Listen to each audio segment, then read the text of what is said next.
3600 கோடி ரூபாயை 2025-26 ஆண்டின் வரவு செலவு திட்ட மதிப்பீடுகளில் அரசு ஒதுக்கியுள்ளது.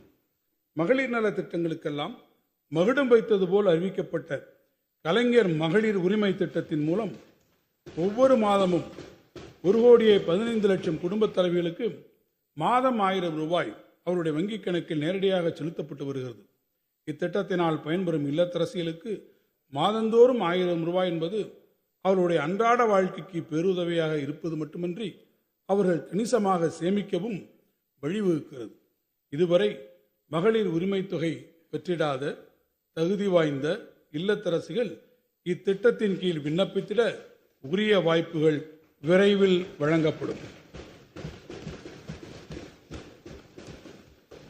மகளிர் நலன் காக்கும் இத்திட்டத்திற்காக இந்த வரவு செலவு திட்டத்தில் 13,807 கோடி ரூபாய் நிதி ஒதுக்கீடு செய்யப்பட்டுள்ளது.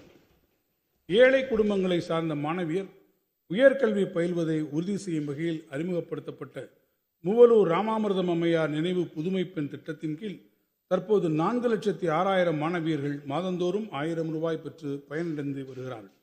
இத்திட்டம் அறிமுகப்படுத்தப்பட்டதற்கு பின் உயர்கல்வியில் சேரும் மாணவியர்களின் எண்ணிக்கை சென்ற கல்வியாண்டில் 19% அதிகரித்து கூடுதலாக 40,276 மாணவியர் கல்லூரிகளில் சேர்ந்துள்ளனர் என்பதை பெருமையுடன் இந்த மாமன்றத்திற்கு தெரிவித்துக் கொள்கிறேன். வரும் நிதியாண்டில் இத்திட்டத்தினை செயல்படுத்திட 420 கோடி ரூபாய் நிதி ஒதுக்கப்பட்டுள்ளது. 36 ஆண்டுகளுக்கு முன்னர் முத்தமிழறிஞர் கலைஞர் அவர்களால் தருமபுரி மாவட்டத்தில் தொலைநோக்குடன் விதைக்கப்பட்ட சுய உதவிக்குழு திட்டம் இன்று நாடெங்கிலும் கோடிக்கணக்கான மகளிரின் வாழ்வை மேம்படுத்திடும் இயக்கமாக உருவெடுத்துள்ளது. மகளிரிடையே சேமிப்பு பழக்கத்தை ஊக்குவித்து அவர்களை தொழில் முனைவோர்களாக மாற்றி சமுதாயத்தில் பெண்களுக்கு உரிய இடத்தினை உறுதி செய்திடும் நோக்கில் அவர்களின் வளர்ச்சிக்கும் திறன் மேம்பாட்டிற்கும் தேவையான நலத்திட்டங்களை இந்த அரசு தொடர்ந்து நடைமுறைப்படுத்தி வருகிறது.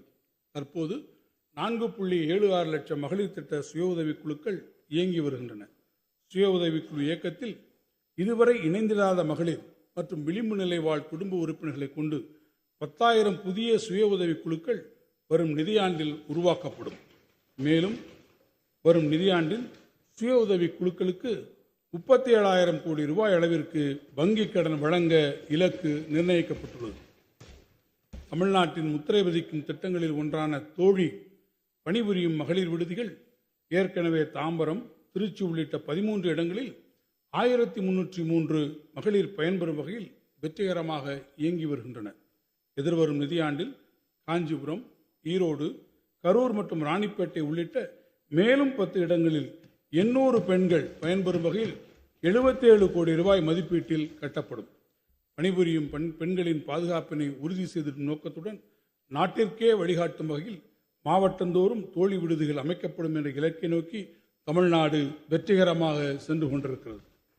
தமிழ்நாட்டின் குக்கிராமங்களில் இருந்தும் மாணவியர் தங்களது உயர்கல்வி கனவை நனவாக்கிடும் வகையில் பெருநகரங்களுக்கு வருகை புரியும் போது அவர்களுக்கு தரமிக்க மற்றும் பாதுகாப்பான விடுதி வசதிகள் அமைத்திட வேண்டிய தேவையை அரசு உணர்ந்துள்ளது.